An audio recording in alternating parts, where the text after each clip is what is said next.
एक पंडित जी कई वर्षों से काशी में शास्त्रों और वेदों का अध्ययन कर रहे थे।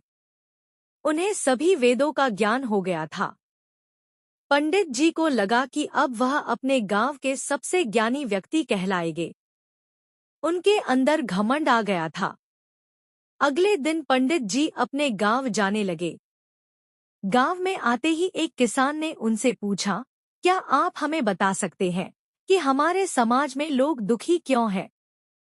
पंडित जी ने कहा, लोगों के पास जीने के लिए पर्याप्त साधन नहीं है। अपनी जरूरत पूरी करने के लिए धन नहीं है, इसलिए लोग दुखी है।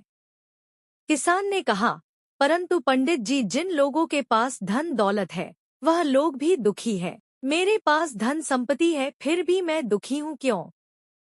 पंडित जी को कुछ समझ नहीं आया कि वह किसान को क्या उत्तर दे।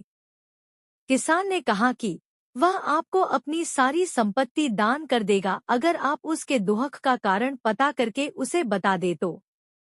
पंडित जी ने उसकी संपत्ति के लालच में कहा, ठीक है, मैं कुछ दिनों में ही आपके दुख का कारण ढूंढ लाऊंगा। यह कहकर पंडित जी पुनः काशी चले गए। उन्होंने शास्त्रों और वेदों का फिर से अध्ययन किया, परंतु उन्हें किसान के सवाल का जवाब नहीं मिला। पंडित जी बहुत परेशान थे। वह सोच रहे थे कि अगर मैं किसान के सवाल का उत्तर नहीं दे पाया तो लाखों की संपत्ति हाथ से चली जाएगी। अचानक उनकी मुलाकात एक औरत से हुई, जो रोड पर भीख मांगकर अपना गुजारा करती थी। उसने पंडित जी से उनके दुख का कारण पूछा। पंडित जी ने उसे सब कुछ बता दिया। उस औरत ने कहा कि वह उनको उनके सवाल का उत्तर देगी, परंतु उसके लिए उन्हें उसके साथ कुछ दिन रहना पड़ेगा। पंडित जी कुछ देर चुप रहे। वह सोच रहे थे कि वह एक ब्राह्मण है, इसके साथ कैसे रह सकते हैं? अगर वह इसके साथ रहे तो उनको धर्म नष्ट हो जाएगा। पंडित जी ने फिर सोचा, कुछ दिनों की बात है, उन्हें किसान के सवाल का उत्तर जब मिल जाएगा वह चले जाएंगे और किसान की संपत्ति के मालिक बन जाएंगे। पंडित जी उसके साथ रहने के लिए तैयार हो गए। कुछ दिन तक वह उसके साथ रहे, पर सवाल का उत्तर उस औरत ने नहीं दिया। पंडित जी ने उससे कहा, मेरे सवाल का उत्तर कब मिलेगा? औरत बोली, आपको मेरे हाथ का खाना खाना होगा। पंडित जी मान गए। जो किसी के हाथ का पानी भी नहीं पीते थे, वह उस गंदी औरत के हाथ का बना खाना खा रहे थे। उनके सवाल का उत्तर अब भी नहीं मिला। अब औरत ने बोला, उन्हें भी उनके साथ सड़क पर खड़े होकर भीख मांगनी पड़ेगी। पंडित जी को किसान के सवाल का उत्तर पता करना था, इसलिए वह उसके साथ भीख मांगने के लिए भी तैयार हो गए। उसके साथ भीख मांगने पर भी उसे अभी तक सवाल का उत्तर नहीं मिला था। एक दिन औरत ने पंडित जी से कहा कि उन्हें आज उसका झूठा भोजन खाना है।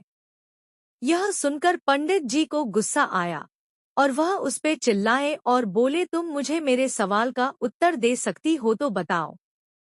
वह औरत मुस्कुराई और बोली, पंडित जी, यह तो आपके सवाल का उत्तर है। यहाँ आने से पहले आप किसी के हाथ का पानी भी नहीं पीते थे।